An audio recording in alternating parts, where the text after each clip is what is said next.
एक किसान की छोटी सी कहानी। लगन का समय था। बेटी शादी के लायक हो गई थी। ज़्यादा पढ़ाई लिखाई करवाई नहीं थी। उसके बहुत सारे कारण, उसमें से सबसे बड़ा कारण शायद मेरा गरीब होना था, या फिर मेरा एक छोटी जात से होना रहा होगा।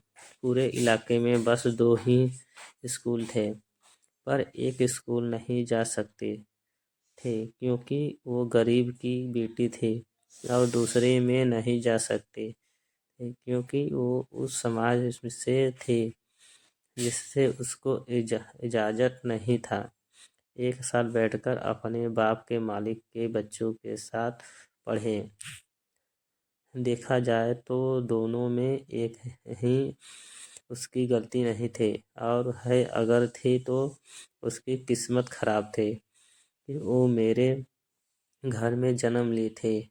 खैर, ये तो बहुत ही साधारण बात है। शादी करने के लिए लड़का मिला था। 5वीं तक पढ़ा हुआ था, पर भगवान की दी हुई उसके हाथ में मिट्टी का बर्तन बनाने का कला थी। सब बात हो गई थी, कुछ नहीं मांगा और था, बस एक लोगों की बारात में लेकर आने की बात तय हुई थी। बहुत मुश्किल से मालिक से कुछ पैसा उधार तो मिल गया, पर लड़के वालों को शादी जल्दी करनी थी। धान की रोपाई से पहले शादी करनी थी। मुझे कोई दिक्कत नहीं थी, पर मैं भी तो एक किसान ही था ना। अचानक से बारिश बहुत अच्छी होने के कारण समाचार रेडियो पर आने लगा, और कृषि विभाग के वैज्ञानिकों ने इस बार अनुमान लगाया कि बारिश अच्छे होने के कारण से धान की उपज बहुत अच्छी होने वाली है। मन में एक लालच सा हुआ कि ऐसा करते हैं कि जो पैसा बचा के रखा है उससे धान की बीज लेते हैं, और कुछ खाद भी खरीद के पहले खेती करते हैं। और 6 से 8 महीने बाद जब फसल की कटाई हो जाएगी तो अधिक पैसा होने से बेटी की शादी भी अच्छे से कर दूंगा।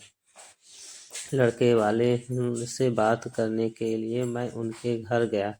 मैंने सारी व्यथा उनको बताई। उन्होंने कहा कि अब भी अपने बेटे की शादी इसीलिए जल्दी करवाना चाहते हैं ताकि बहू घर में आ जाए, और लड़की की माँ बीमार रहती है तो बहू आकर खेती में कुछ मदद करे। पर मेरे लाख समझाने के बाद वह लोग मान गए। मैं बहुत खुश होकर घर को आया, और आते वक्त ही जैसे जो पैसे थे उनसे खेती के लिए बीज खाद सब खरीदते हुए आया। कुछ दिनों बाद बारिश होने की शुरू हो गई और हम खेती में लग गए। कुछ समय बाद धान की फसल बहुत अच्छी लहलहा रही थी। खेतों में बहुत खुशनुमा माहौल था, और उम्मीद भी थी कि बेटी की शादी बहुत अच्छे से कर लूँगा और दामाद को एक साइकिल भी दे दूँगा। अवकाश से बाहर बढ़कर इसीलिए सोचा कि क्योंकि इस साल फसल को देखकर कुछ सोचने और करने की हिम्मत आ गई थी। पर अचानक से न जाने कहां से उसी रात मूसलाधार बारिश, आंधी तूफान मेरी किस्मत को किस दिशा में मोड़ने के लिए आ धमके। सारी फसल नष्ट हो गई और हाथ में 2 वक्त की रोटी खाने तक की गुंजाइश ना बची। कुछ नहीं बचा, सब बर्बाद हो गया। शायद अधिक वर्षा होने के कारण से कोशिश बांध टूट गया होगा, और सबकी फसल हम सबकी किस्मत को लेकर समुद्र में समा गई होगी। कुछ नहीं बचा था तो सोचा कि जो भी एक बचा हुआ है कम से कम उससे बेटी की शादी तो कर लूँगा।